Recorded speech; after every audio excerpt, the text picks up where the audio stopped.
How was the birth? Hi, middle-aged gamers. Welcome back. Adam is back from his holiday. He made it back despite the horrible weather. Horrible weather. We have this side of the world. If you're in the Philippines, we are thoughts with you. So, stories going on this week. On my side, we're talking about Arc Raiders PvE mode. This is based on an article from PC Gamer. No, it's based on a Reddit thread. Sorry, I take that back.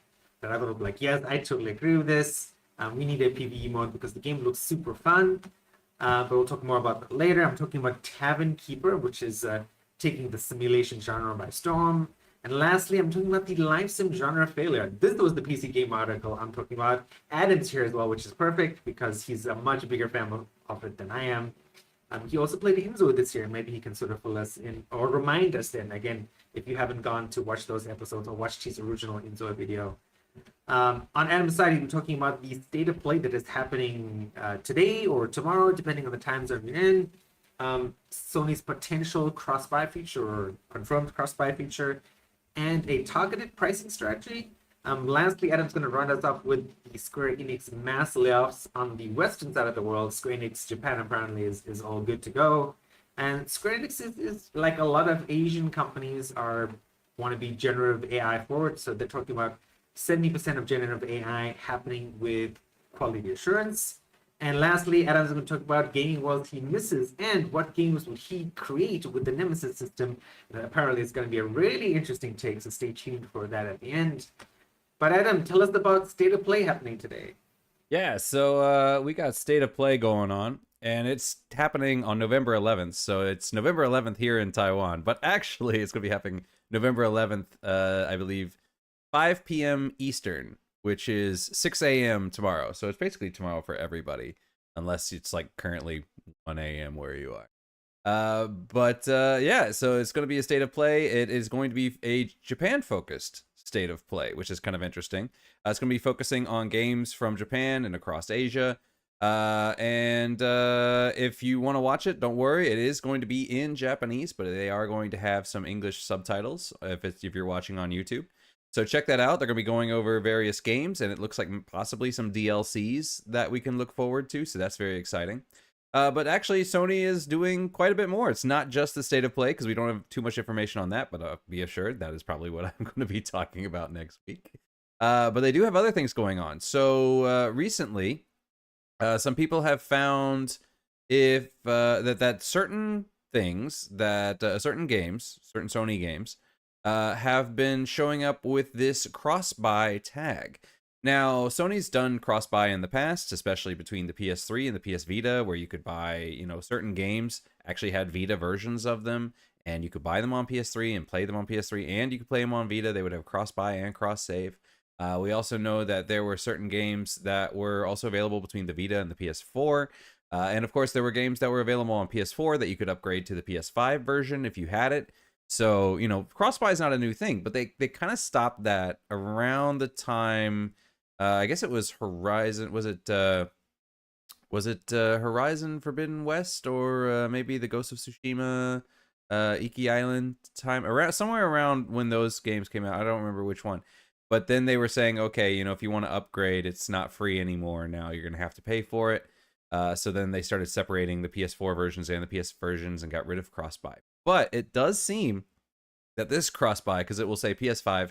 PC. So it looks like there will be some cross-buy between PS5 games and their PC counterparts. Now, we're not quite sure on a lot of the details. We don't know which games. Okay, so it's probably, if I had to guess, it's probably going to be like PlayStation exclusives, such as Ghost of Tsushima or Ghost of 𝙎𝙎𝙢, the Horizon series. What else have they got right now? The Last of Us, that sort of thing.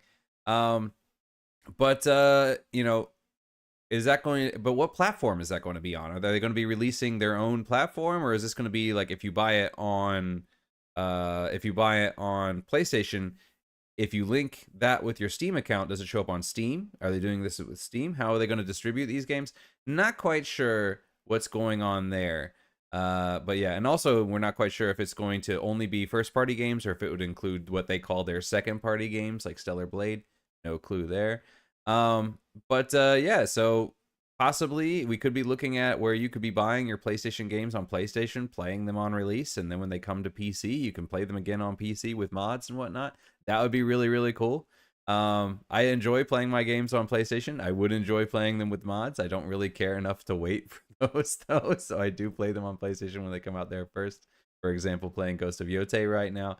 So that is really exciting. That is really interesting to see. Very curious to see where this goes. Some people also are speculating that this could be between PS5 and PS6 because there's a lot of rumors going around that the PS6 is effectively, or what people are calling the PS6 is effectively a dockable PS5, so kind of like a Switch version of the PS5.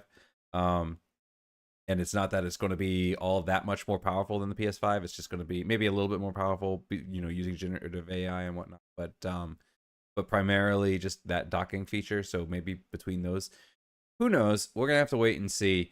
Don't really know. But still more PlayStation news. And this one comes from a Reddit post. So a poster recently has claimed that he wanted to buy Red Dead Redemption, the Ultimate Edition, and it was on sale, 80% off. He'd always wanted to play the game, and he found it 80% off, and he was super excited. So he got it, and then later on, he was on his wife's account, who's same region.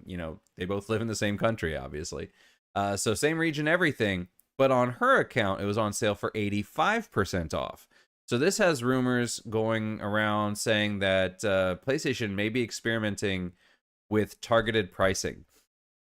And the thing that he noted was he tends to play games far more often than his wife, or at least he buys games far more often than his wife did on her account. So the theory is that maybe PlayStation is trying to encourage people that don't buy games so often by offering greater sales to those players. And of course, this obviously makes a lot of people mad because you're saying, well, I'm a loyal customer. I buy games all the time, but you're giving your discount to people who aren't spending the money, who aren't such loyal customers, trying to get them to spend more money. A little bit of a shady practice there, trying to incentivize them to spend more while not incentivizing loyalty. So it is a weird thing. Now, I haven't heard any cases of other people reporting on this. Maybe it is out there and I just haven't noticed it. I didn't look that hard, to be honest. But it is kind of interesting, and it is kind of curious if they are doing targeted pricing. And then are they doing it purely for accounts that just don't buy that games that often? Or are they also doing it for, say, oh, you play a lot of RPGs. Here's this new, what they call it, football club. They don't call it FIFA anymore. Here's a new, FC game.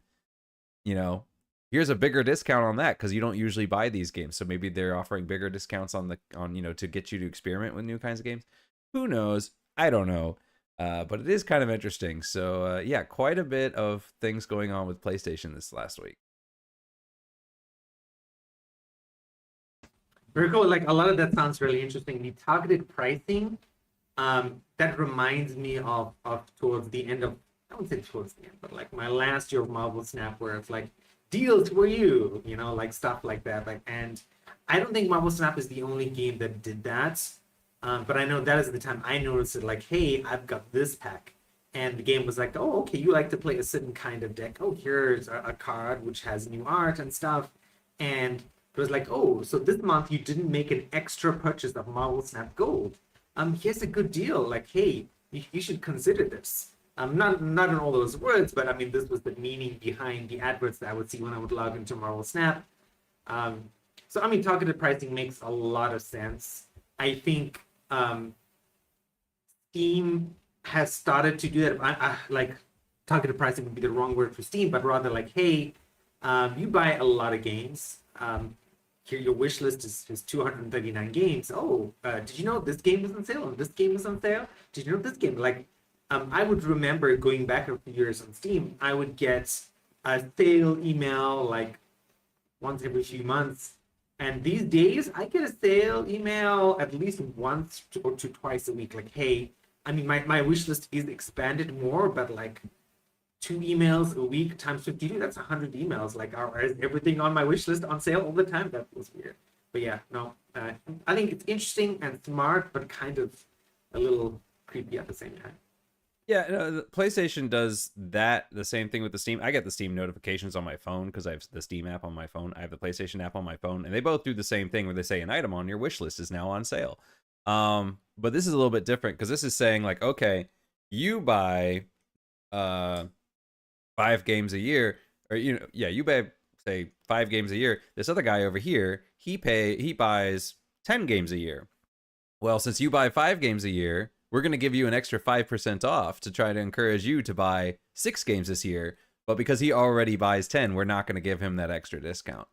And I think that's where people are kind of irritated because they're like, it rewards people for not using your service rather than rewarding them for using your service, which when you reward people for, or when you try to encourage people to, it's one of those things where it's not a punishment, but it feels like a punishment because somebody who's, it's like a prodigal, it's like a prodigal son thing, right? This guy didn't do any work. He comes home. You give him the fattened calf and you act like he's the greatest thing ever. We've been your loyal children this whole time. We've been doing all this thing. And it feels like a punishment in a way when it's not, because nothing changes for you. But it just feels off.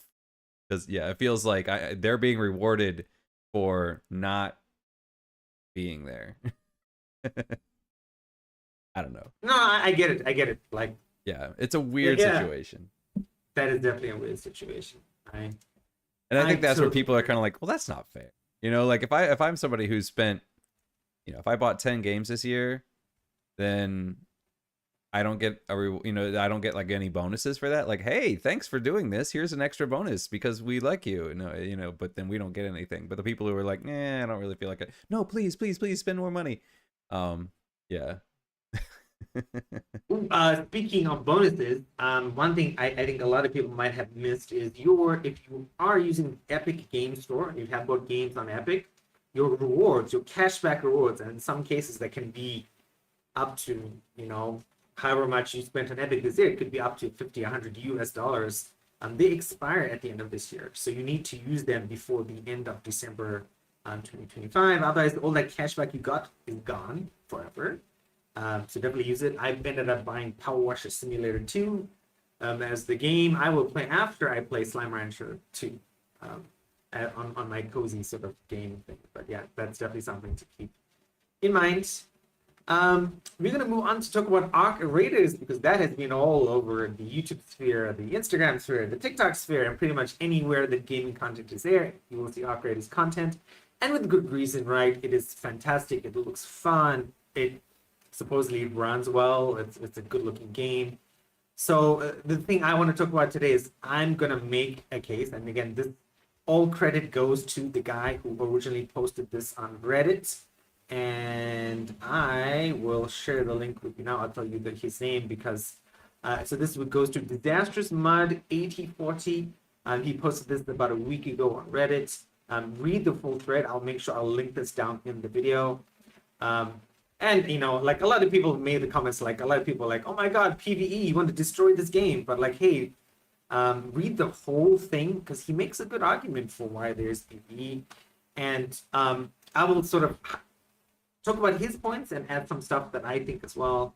So, and again, I think Adam talked about this, maybe. Adam, did you talk about Arc Raiders before? I didn't talk about Arc Raiders, but I talked about extraction shooters with Synduality, so. Yes.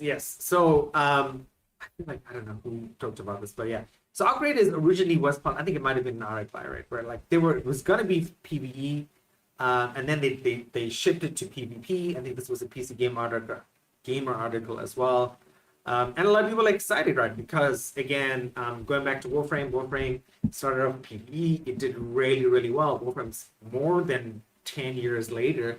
There is a PvP component to Warframe, but again, that never succeeded, not in the way the PvE component did. He references Helldivers 2, of course. Again, Helldivers 2 has its own issues at the moment, but the core concept of PvE actually does work.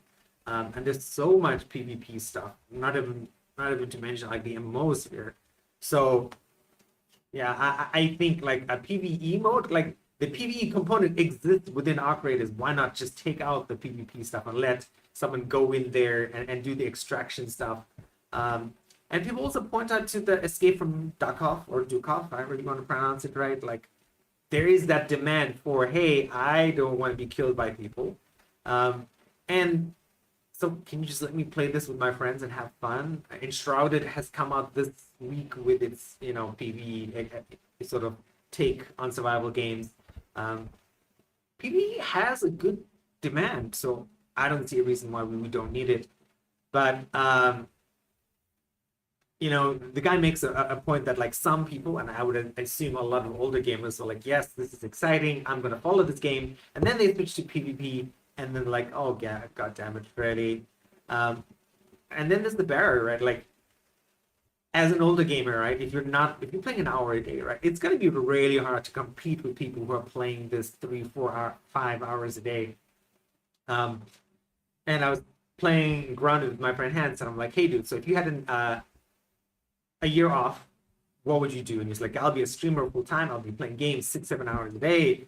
And I'm like, yeah, then if you're playing for that amount of time, yes, you have the ability to really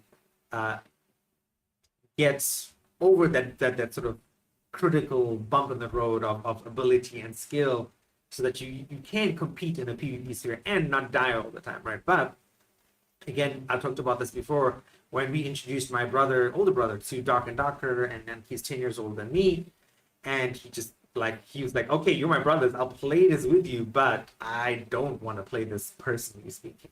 And again, speaking to people who are busy like that, even now that I mean, it's been like 10 days, no, 8 days since I left my job. I had this dream in my head. I'm like, yes, I'm going to play games 4 hours a day. I must have actually played games like 2 hours a day, because there's still loads of other stuff to do, right? As an older person, there's so many things to do and conversations to have and places to do and things to get ready for. And it's just like, as you get older, I'd say the majority of older people become casual, not intentionally, just sort of happens, and we just don't have time, and we want to play cool things, we want to have new experiences. And I've, banged on this drum before about like games like Sekiro, games like Bloodborne, like all the stuff I've heard about for so many years that I know I can't play because there is that barrier of difficulty that I can't get through unless the developers change it themselves. I mean, Toronto, basically, I think a PvE mode could work with very little changes to the actual code of the game, because again, the game was made to be PvE and then they pivoted it to PvP. This could expand the user base. Yes, it becomes difficult to and Warframe encountered issues like, how do you change, what is the English word for that? How do you, oh god, I can't think of the English word. How do you deal with the modifying the weapons and gear for PvP and PvE? What is the English word for that, Adam? Tuning. It's not modify. There's like a special gaming word that we say when you, oh, son of a, doesn't matter. All right, whatever. But yeah, so I hope this happens. I want to play Arc Raiders. I love PvE games. I really miss Warframe. Warframe became too complicated after I took a break for a year, and I can never go back because I just don't want to spend the time to learn all the new things again. But yeah, Arc Raiders, if you watch this, if you see the shorts, please give us an indication that we might get PvE maybe in 2026. What do you think, Adam? Yeah, I don't know. I kind of have mixed feelings on it. Like, because I played Sin Duality, which is a different extraction shooter. And a lot of people on that one wanted PvE, and I wouldn't have minded it. And I think they now even added a PvE map. I haven't played it in a while, but I check out the updates and stuff from time to time. Think about dropping back in. But yeah, it is a weird thing. In Sin Duality, I think the biggest issue was balance, in that especially early on, if they had basically two groups. You had Association, which were the PvE people, and then you had Black Market, which were the PvP people. And the Black Market, the gear that they accessed was the gear that would do like extra damage to Cradle Coffins, which were what you were playing as.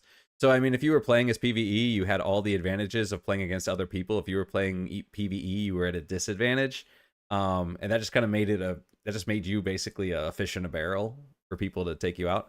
The other thing there too is that they had things like build times, and if you wanted to build your weapons and stuff, you know, resources would take a really long time. So if you wanted to get like tier 3 stuff, you could easily spend over a week gathering materials for the tier 3 stuff, you know. So you were doing maybe 3 sorties a day every day, so you're doing like 27 sorties just to get the materials that you need to get tier 3 things.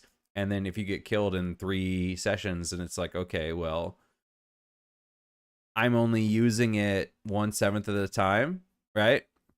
So it always felt like 1 step forward, 2 steps back. I haven't played Arc Raiders yet. My friends did play it while I was in the States.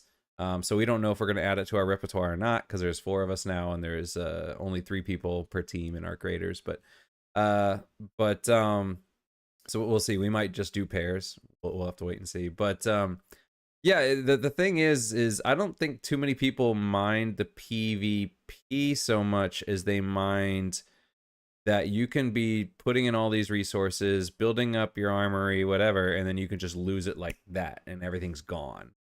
And against in PvE, if you lose it, you kind of feel like, okay, that was my fault. I made a mistake. I should have done that smarter. But in PvP, it can just be some guy sniped you in the back of the head while you were just running somewhere. And that can feel very demoralizing. I think if things are easy enough to craft, it's a weird balance, because if things are easy enough to craft, then you don't have that problem. It's like, okay, I lost it, but I'll just build a new one, no problem. But then of course, for some people, they're just going to be acquiring hundreds of these materials that they're never using because they're not dying often enough to warrant building more gear. So it is a weird balance. I mean, it is its own genre. It has its appeal to certain people. It would be interesting, I think, as kind of an experiment to say, okay, we're going to do PvE only and PvP mode, and we're going to have both, and we're going to see what the market wants. You know, are most people playing PvP? Are most people playing PvE?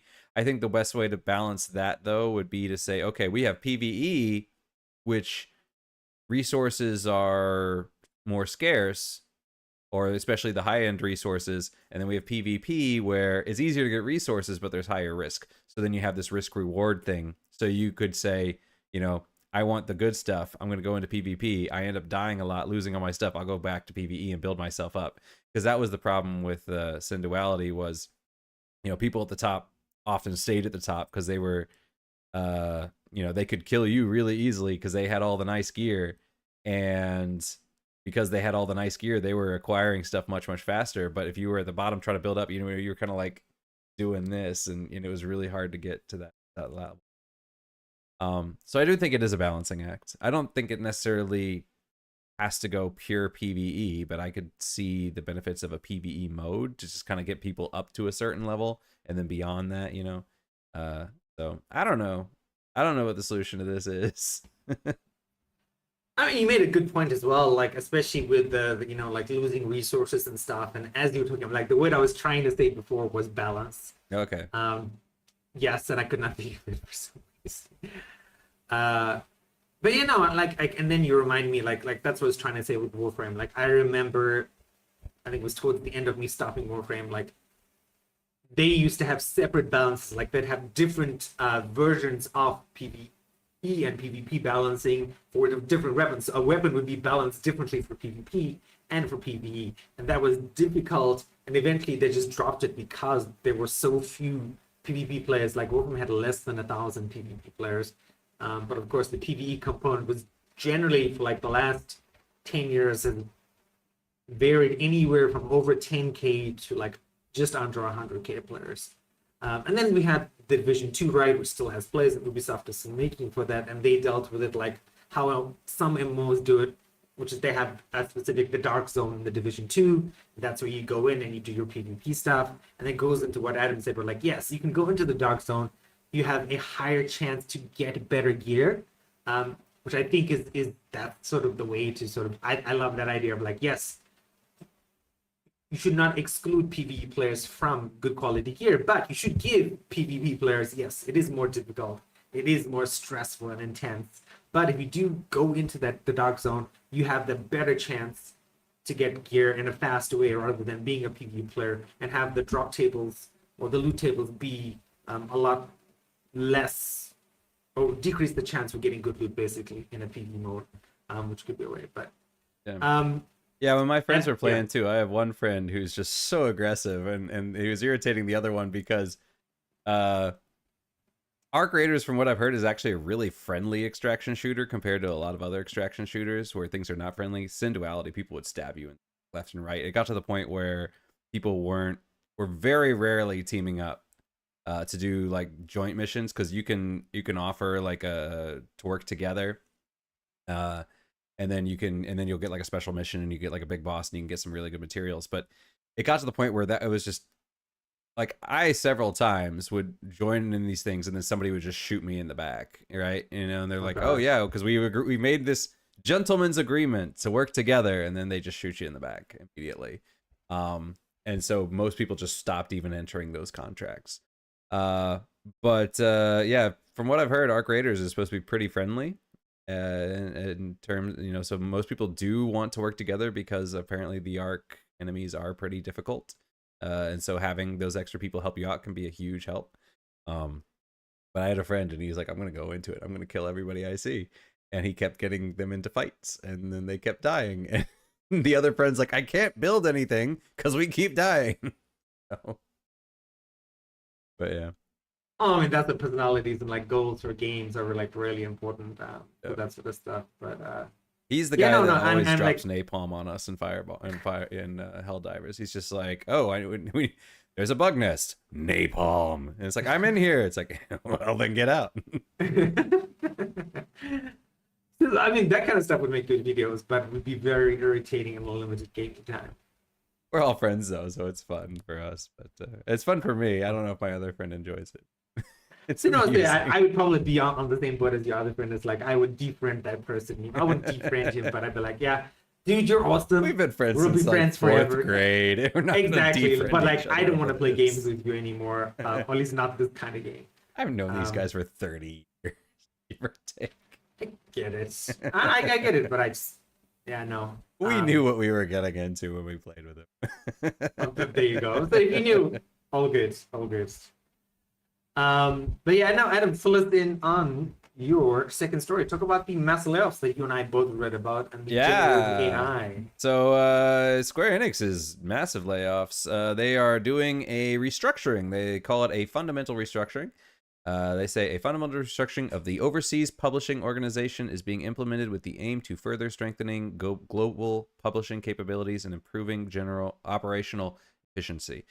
So basically what they're saying is that Square Enix is spread out all over the place. I mean, it's based in Japan, but they have lots of offices in Europe. They have lots of offices in the US. And so what they're trying to do is they're trying to, obviously there's lots of communication going on. So they're trying to make things more efficient by just putting everything in Japan. Yeah, so they are consolidating quite a bit. For example, previously they had 11 publishing organizations. Or if you look at their structure, they had like 11 different groups that everything was broken down into. They're combining some of those groups, so now there's only going to be 4. So there's going to be a lot less having to communicate with different divisions and whatnot and whatever. And they claim that this is going to save them 3 billion yen annually. So they're saying that with all this, it's going to save them so much money. Now, some people believe that this might also somewhat be related to Japan's 5 principles of entertainment and creative industry policy, which they're, I forget what it's called. I forget what the name of the division is. I had it written down and I guess I deleted it. I don't have it here. But basically they have 5 points of what they want to do to help boost Japanese industries. So one of those is providing large-scale, long-term, and strategic support. So identifying key areas for focused support through stakeholder discussion, revised dynamically, blah, blah, blah, blah. Supporting efforts to create in Japan and deliver to the world, not interfering with the content, delivering directly, and prioritizing challengers. So basically, what's happening is in Japan, the government has said, we want to support Japanese companies and make them more globally competitive. And instead of, distributing work out to other countries, we want to consolidate here. So, and we're going to do things by like giving them, subsidies to help them out. We're going to protect them from censorship in other countries. We are going to, help support the Japanese image. So it might be related to that for a couple of reasons, because if they are doing business in other countries, they might not be getting those, stimuluses or whatever. And then also, like right now, there's a lot of talk about censorship, how, like, especially in the West, there are certain things that people might not necessarily want. But then in Japan, people are like, that's perfectly fine. I mean, you've seen this in lots of video games recently. Like, for instance, when Stellar Blade came out, and a lot of people were saying, like, oh my God, this game is, it has it's a negative female body image or something like that. But in Korea, they're like, who cares? It looks good, So this might be a way of, and part of this is protecting Japan and saying, we want to make certain content. The rest of the world might not necessarily like that content. If we are based in other countries, like for instance, if Square Enix is doing publishing in other countries and stuff like that, then those countries or those divisions might say, well, we don't want to do this way, or we don't want to do that. So if we do it in Japan, then we can do what we want. We can focus on what we want. If other people want to buy it, great. If they don't want to buy it, that's okay. Japanese people want it. So looking out for number one, right? So some people do think that that's possibly what's going on with it. That might be part of it. Hard to say. Although 3 billion yen annually, I don't know what that is in USD, but it sounds big. So, saving themselves a lot of money there as well. So they are downsizing outside of Japan and consolidating more inside Japan. But also, Square Enix says that they want generative AI to do 70% of their quality assurance by 2027. So the benefits of this is that it's faster, and it could possibly better identify specific conditions causing some issues. So for example, when people do quality assurance, especially like testing of games, make sure that they're ready for launch, basically you're doing some really mundane stuff. I mean, you're like saying, okay, here's a rock. Let me jump on the rock. Let me jump on the rock from this other angle. Let me run into the rock and then try to jump onto it. Let me, you're basically saying what can go wrong, and you're trying to find everything that could possibly go wrong. And a lot of it's just like pressing up against walls and jumping in weird places to see if you fall into the ground and that sort of thing. And so humans can only do so much work for so long, right? Your average workday is 8 hours. AI could do it 24 hours. So you're getting 3 times as much work out of an AI to do that. So it is faster. You also, you could hire 100 people, or you could have, 1,000 AI programs running at the same, just running through the game real quickly. So it is a lot faster to get these things done. And and as they said, it could possibly better identify specific conditions because the AI as a computer is going to be able to better monitor, what's the timestamp? What was I doing? What were the button inputs what were the exact button inputs that I put in? A person might, jump into a rock and then they fall through the rock and they're like, oh, okay. But what were my exact coordinates? What was my, what was my exact button input? Did I hit jump, did I hit jump and then dodge, or did I dodge and then jump? You have to remember it. And if you're not super careful with details, you might be like, I can't replicate it. But with an AI, they might be able to, they would have all those details there. So it's easier to replicate. So those are the advantages. There are some concerns though. Obviously, number one is jobs. People are losing their jobs because that is somebody's job to do that, and check these things. And so that is probably the biggest concern. But another concern is, would AI even be able to identify what is a problem? Because I mean, if you're, for example, people just notice things and we see it and we're like, that's off. Like, for example, if you're running around and we notice that if maybe it's a third person shooter, and if you aim left, maybe the shoulder like pops in at a weird angle and the arm kind of goes off of this weird angle. And it's like, oh, every time I aim left, it does this weird animation. And AI might not recognize that as a problem, right? They're like, oh, I aimed left and it shot left. That was fine. So visual things like that, you know, maybe the AI just doesn't understand that it is a problem. Whereas for a human, it is very obvious, right? You know, what is the uncanny valley to us might not be the uncanny valley to an AI. So there are some, there's definitely a need for some human interaction, which of course 30% will still be, you know, run by a human. So yeah, don't know if that's a good thing or a bad thing. I mean, obviously there are advantages, but there are some disadvantages too. So I'll be curious to see how well this works out, because, you know, how many jobs will this affect? Because it could be, I mean, on the one hand, it could be we're gonna fire 70% of our people and give those jobs to AI. On the other hand, they could say like, well, we're gonna keep everybody, but we're just gonna do way more quality assurance, right? So it's hard to say what exactly this means. So we'll have to wait and see. But they said by 2027, so we should have our answers in the next 2 years or so. Yeah, I mean, that's interesting. Like, I was talking about this to a former student of Adam and Mayans this morning. Her name is Jade. I don't know if Adam remembers from the school. She is Franca's niece. I've had so many Jades. Remember Franca, the accountant? Vaguely. She had like her sister had a really cute kid.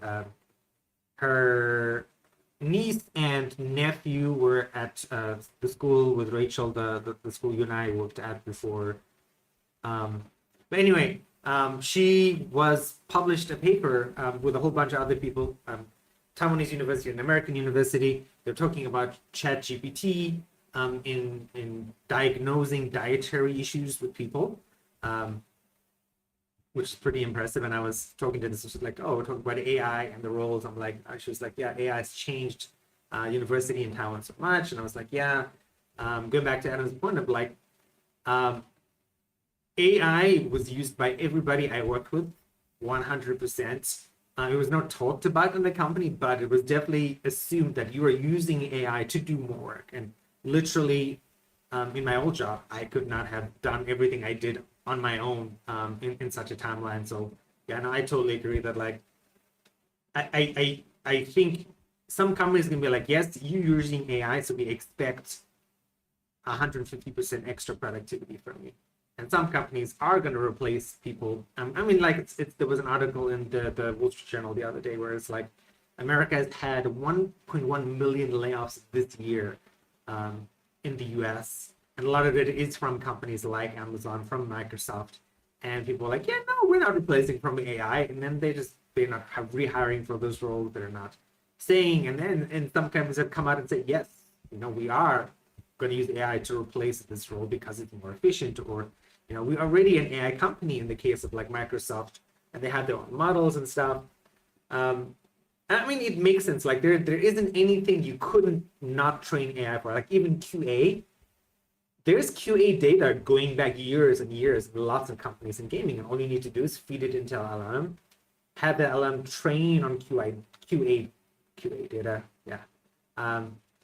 And eventually, right after months, and again, like I think Elon Musk proved this with NVIDIA's latest GPUs, that you can train a really good model at something on modern GPUs in a month. So it's possible. And I'm even going back to, again, coming back to my old job, like we had, in the 4 years I was there, we had a QA department for all of 6 months before they just let him go. And then they did something else. So it's interesting. Yeah, QA especially though is one of the weirder things, because like if you're doing, in most jobs there's kind of like a cap of how much you can do. You know, like for instance, I'm teaching. I'm only teaching for a class for 2 hours. There's only so much you can do in 2 hours, and then, you know, you can't do more than that. Or for instance, if you're processing, if you're doing customer service, there's only so many customers calling in. But QA, especially if you're doing like testing, like in video game testing, you can always do more. There's not like a cap of like, oh, we can't test more than 1,000 hours. No, you could test 2,000 hours if you wanted to. So yeah, it is a weird one where it's like you could just add on top, but I don't think that's what they're going to be doing. But you could. So yeah, I don't know what they're gonna do. And then I mean, look, like I think there was a headline I saw this morning of Borderlands 4 is now has less players than Borderlands 3 on Steam at the moment, right? And then again, that game was one of the many games people complained about, like, hey, this doesn't run well on a PC. And then they're like, hey, what happened to your QA there? And so QA is not perfect, and especially in the PC realm, you have such a large variety of hardware and types of memory and motherboards and processors and where you bought your stuff from, the kind of addition of Windows you have, the update of your Windows that you have, right? It's what other software do you have installed? What other software are you playing this game with and running it at the same time? Like there are loads of people, like friends, you know, who call me like, Korean man, my game crashed, what should I do? I'm like, well, are you just playing the game or do you have other stuff running at the same time? And always regular people, like Adam's not a regular person, and in a good way. Let me say that. But like regular people who work at like a bank or something, who are like gamers, like, I don't know how to deal with this crashing game issue. I'm like, well, very first thing, when you play games, it should just be your Steam or your Epic and nothing else, unless you have something for voice like Discord or something like that. Yes. That can cause issues with the game. And I mean, every basic like customer service person at the game company will tell you this, but I'm going off on a rant here. But yeah, no. So it's QA is as Adam said, it's like there's only a seat. There's no seating for QA because there is so much QA, especially in the PC realm. I think less so on consoles because you do have that uniformity of hardware. Steam Deck is sort of the same thing as well. But I guess, yeah, like you said, we'll have to see what the next year and a bit holds for quality assurance jobs. Not even just in gaming, but globally.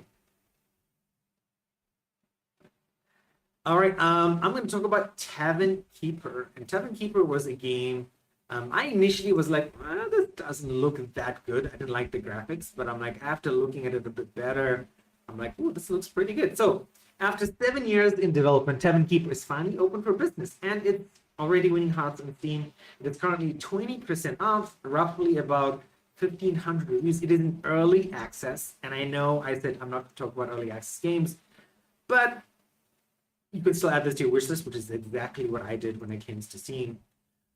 It's developed by Greenheart Games. Now, the thing is, Steam said 10 years, and other places have said 7 years. I don't know if this game has been in development for 7 years or 10 years. Either way, it's still a long time. And one thing I like is, please check out the Steam page. They have this beautiful roadmap.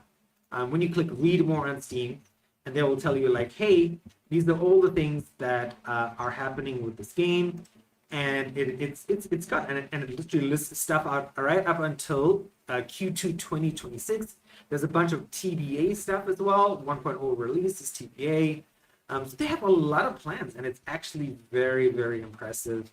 And it's the kind of game, again, if you're playing fantasy games and stuff, you're very used to the whole tavern. So it's a tavern management sim where you design your inn, hire staff, cook food, serve drinks, keep customers happy. And it's also got that cozy take for me. Released literally 4 days ago on November 7th, and you can experience the full loop. Like, so the unique twist of this though is that your staff have distinct personalities. I guess not so unique in the sense of, you think of like a Room World or other games in that genre where it's not just managing what's happening in the actual simulation, it's also managing the people that are part of your tavern, which again, some people really like. I played games like that, and I'll be honest, I've never got into that aspect of it. Like, hey, this person has this positive trait, this negative trait, and these two people can work together because their negative traits play off each other, and it ends up being really bad. So I hope it's not too difficult, because one thing or other things, like I know there's huge Room World communities, and there's another game I'm thinking of that has similar functions, where people are like, yes, this is a cool game.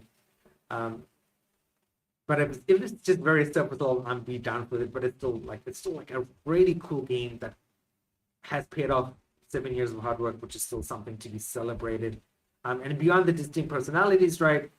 They have relationships with each other, and these relationships impact how smoothly your tavern runs. Another, if you're thinking of like a game, think of Potion Craft, which is similar to this. Think of the 2-point games, 2-point Museum, 2-point Hospital as well, very similar. Spirit Tea, I would say less so.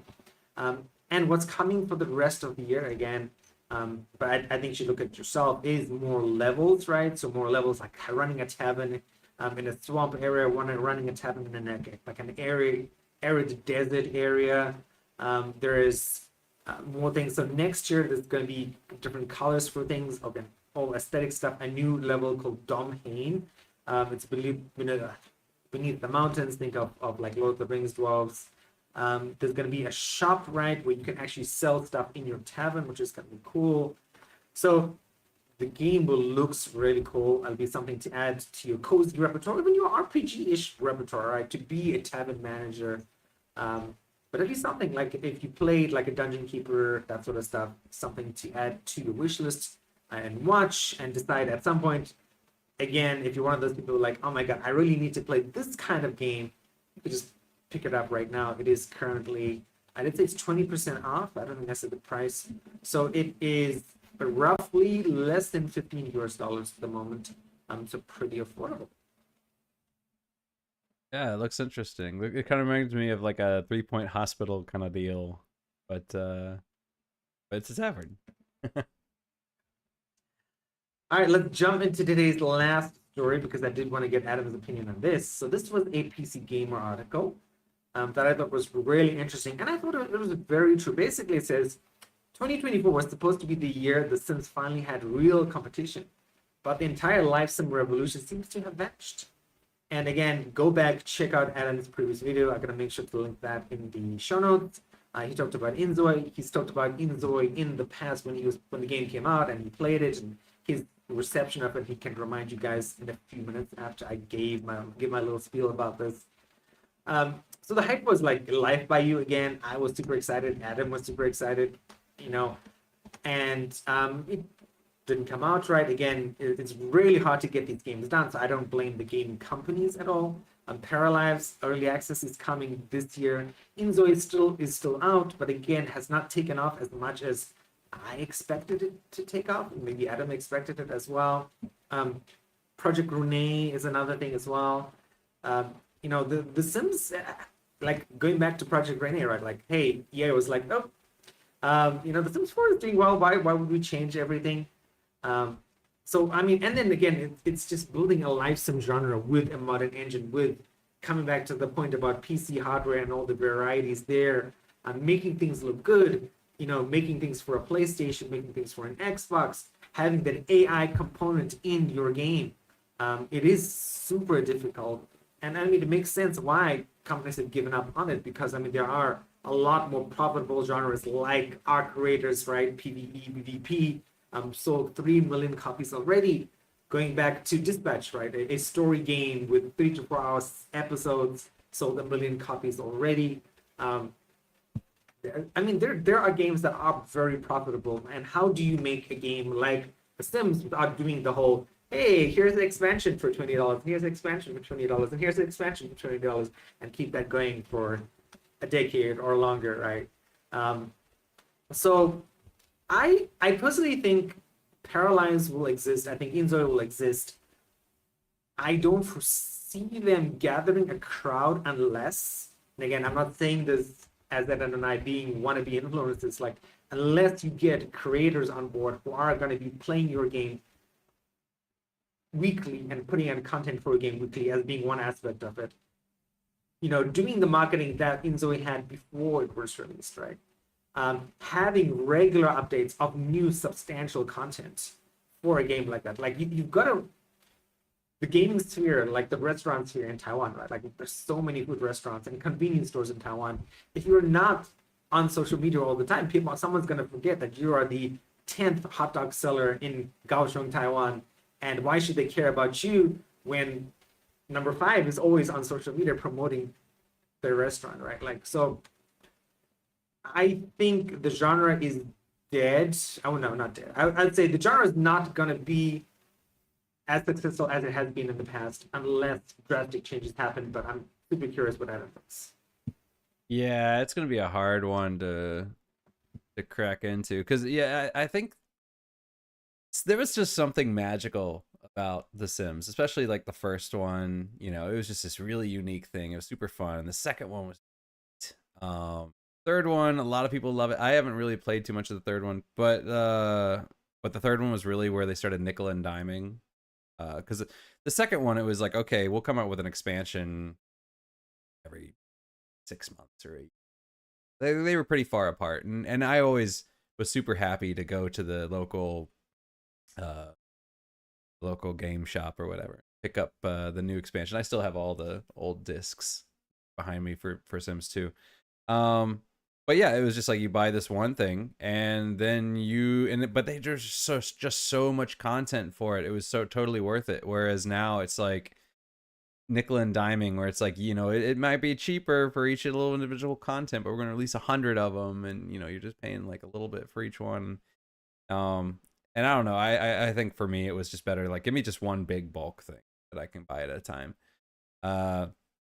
But yeah, I don't know how you could keep something like this sustainable without DLC of some kind, or you know, or like in the Sims where you go Sims 1, Sims 2, Sims 3, you know, because people will do pretty much everything there is to do, and then they're like, okay, you know, I'm kind of moving, oh, new content, you know, and then explore new things and try new things. So I think you do kind of need that incentive to see something new occasion.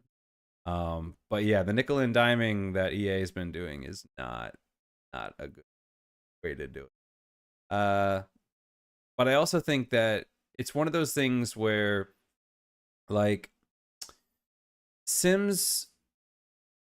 So like, okay, so there's this thing that my dad talks about, and he's a civilian contractor for the U.S. military, and you know, and he talks about how like you have military experience, and it's not talking about a soldier, it's talking about the country as a whole has military tradition that they learn and they pass down.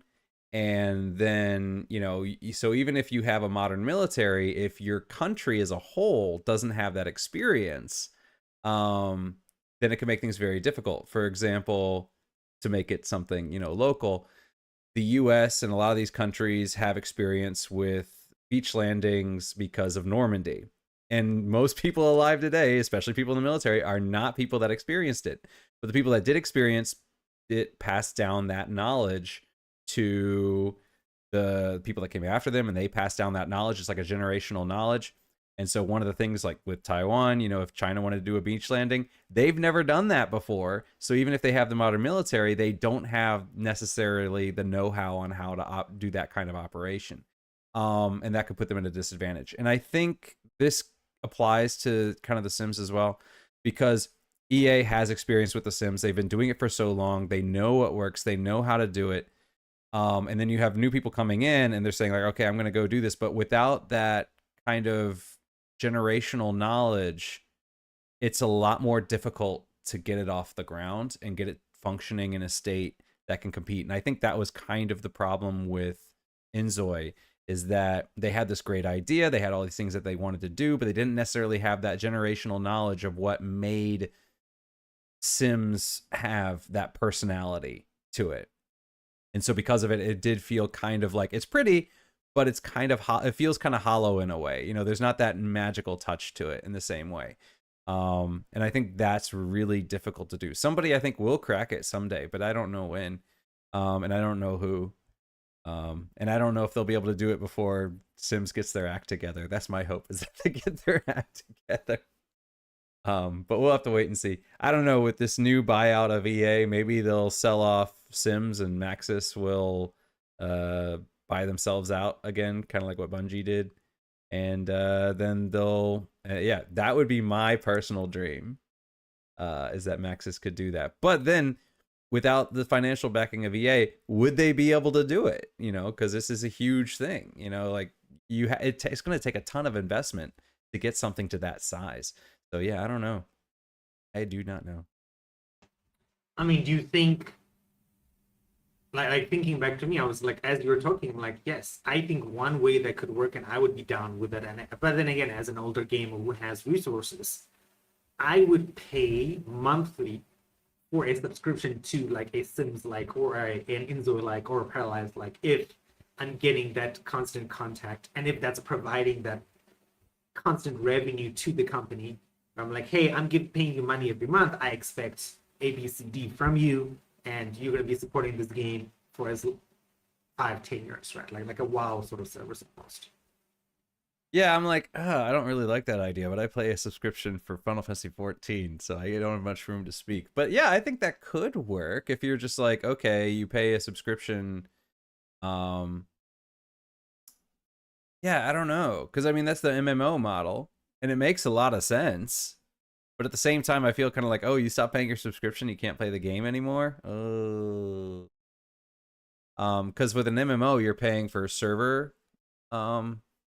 You're basically your subscription is paying for the servers, and maintenance. But in something like The Sims, if you're paying for it, it's yeah, I don't know, because it's like yeah, you can download it, you could play it offline, but now you can't. I don't know. I have mixed feelings on that one. It makes a lot of sense. I won't deny it makes a lot of sense, but at the same time, I'm kind of like, oh, it just makes me feel like. I get it. Okay, and with that, let's move on to the questions. Adam, tell us about gaming worlds you miss. So the gaming worlds I miss is actually games from the PlayStation Vita. Specifically, my trifecta, my personal trifecta of Soul Sacrifice, Gravity Rush, and Freedom Wars. Now, Soul Sacrifice, I've talked about it before. Amazing lore. The world is so weird and creepy, and you get to see kind of glimpses of it when you go into missions. But to see that in like a fully fleshed out RPG or something like that, where you can really explore these worlds, that would be really cool. I would love to see that. Gravity Rush's world is really interesting. I'd love to visit them again, and especially because with the rifts and stuff like that, you can get into different worlds. So seeing like more of it, and the further up the column you go, the faster time moves, and the lower down you go, the slower time moves. So exploring more of that world would be really interesting to me, and seeing, because I mean the whole game is basically just like on one pillar, so it's like what else is out there? So I'd love to see more of that. And then Freedom Wars, similar. It's you're in your panopticon, you can kind of see the interior of your panopticon. When you go out on missions, you can kind of see what the worlds look like outside, but you hear about other panopticons, you hear about On High, you never see any of them. So I would love to go back into those worlds and kind of explore more of them, be able to visit other panopticons, see what's similar, see what's different, explore some of the lands between them, some of the ruins and whatnot, and see what's going on High, because we have no idea what's going on. Love it.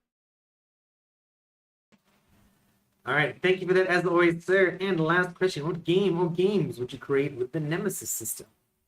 So I have a kind of a weird answer to the Nemesis system. I would love to see it in an RTS, but do it as kind of like an inverted leveling system. So like, for instance, if you have a unit and that unit survives combat, they kick battle scars, they get stronger, or they get certain bonuses or disadvantages.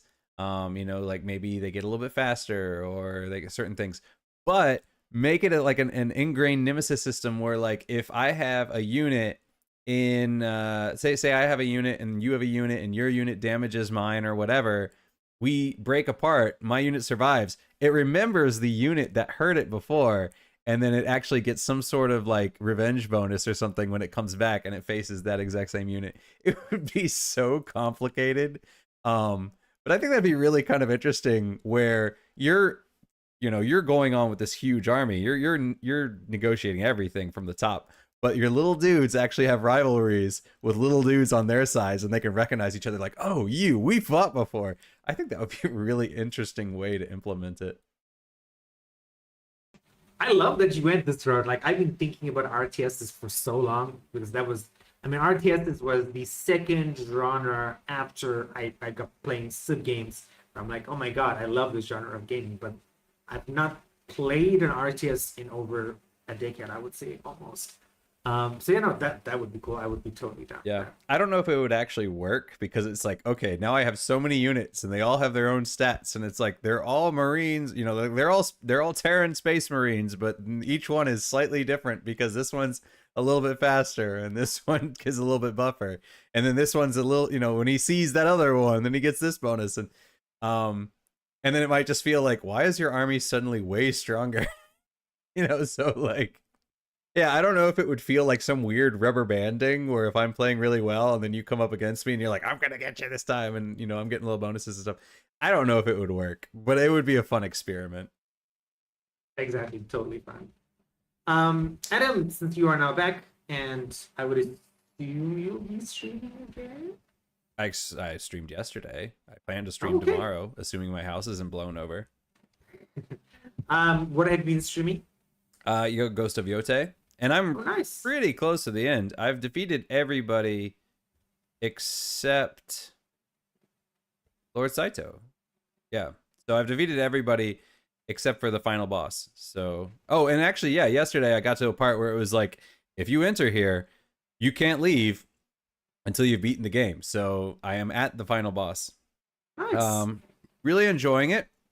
I don't think I enjoyed the story quite as much as Ghost of Tsushima. Similar reasons why I think I didn't enjoy Horizon Forbidden West as much as Horizon Zero Dawn. I feel like they've the writing isn't quite as consistent. Different reasons though. Horizon Forbidden West, I felt like they just went full cartoon villain. Where it's like, we're evil for evil's sake, mustache twirling, you know, and it was just kind of ridiculous to me. It felt like overly simplified, whereas the first one I felt was a bit more nuanced. This one I feel like the whole setup is that it's this revenge story, and so Atsu's supposed to be like blinded by revenge, and so she's the Onryo, you know, she's the ghost of vengeance, but they I don't know, she's very inconsistent about it. So she's like, I'm all about vengeance, but I'm going to spare this person. But I'm going to kill this person, but I'm going to spare that guy. But I'm going to kill this. It's like, I don't know. And then also, too, it kind of feels like everything's being wrapped up in a nice little bow where it's like, oh, you get to have your cake and eat it, too. Where I felt they could have told a much more meaningful story if they really just leaned into the, like, she's just blindly vengeful and it is going to cost her, but she's just, like, so lost at this point. That I feel like that could have been a more meaningful story, but it does kind of feel like, oh, sounds like this was made for me. I love games where I can have my cake and eat it too. I don't like the consequences of things. Yeah, it's just like, yeah, it just feels like there's not that many consequences of things, where it's like there are people that you absolutely like. She's like 100% like, I'm gonna kill this person, and they're like, oh, my life was hard. Okay, I'll spare you. And it's like, wait, what? You just forgave that person? What? No. No, it just didn't make any sense. It just felt really out of nowhere. It just makes the character feel very inconsistent. Yeah. And then it's like, okay, but then it's like, oh, but because I'm not so vengeful, I'm not having the downsides of being so vengeful. And then, yeah, I don't know. I feel like I would prefer that they just really lean into that and then the consequences of vengeance rather than it just kind of always works out. But I'm liking it. It's super fun. The gameplay, magnificent. And I will say, I do like the fact that she uses multiple weapons over the stances of the first game. So I do feel like that was a big improvement. So I'm very satisfied with that. Gameplay. What's next? What are you streaming next after you Katamari. finish? Katamari. Okay, so Katamari at the end of November, possibly. Very close. I am very close to, like I said, basically I'm going to beat the game. And then I just have to platinum it. And I don't have that many platinums left. I've collected basically all the collective things. So the only trophies I need are beating the game. You know, beating the last boss. I need a trophy for parrying with the pistol on a what do they call it, showdown, which I didn't even know that was a thing, but apparently it is a thing, so I need to try that. That's gonna be super quick. And then there's another one where I have to find, I have to solve all the puzzle boxes, which means that I've found like 10. So I need to look up a guide where the other ones are located. And then once I find all those, I'll do those. But then yeah, after that, then I should have the platinum, and there's no new game plus, and there's no DLC, so then I'll be done. Okay, cool. I'm looking forward to Katamari. I've been very tempted to buy it on PC, but because my schedule is already planned out, unfortunately, for our channel and for my own channel, so there is no room for anything else, despite me not having a job. And should be playing more, but I'm not, which sucks. But yeah, that's another story. And after that, they should have Legends in December, I think. Like Ghost of 𝙎𝙪 Legends, which I'm looking very forward to. Oh, cool. Very nice. But between that, if I finish Katamari between then and now, I don't know. Because like I said, my friends have started playing Arc Raiders. I don't know if we're as a group going to do it because there's 4 of us. They did it because I was in the States, so there were 3 of them. Right. But if we do end up doing Arc Raiders, I don't know. Maybe I'll just use that to fill my time. Stream that while I'm waiting. Legends. So, or something else. Who knows? Maybe something else will come out and I'll be like, ooh.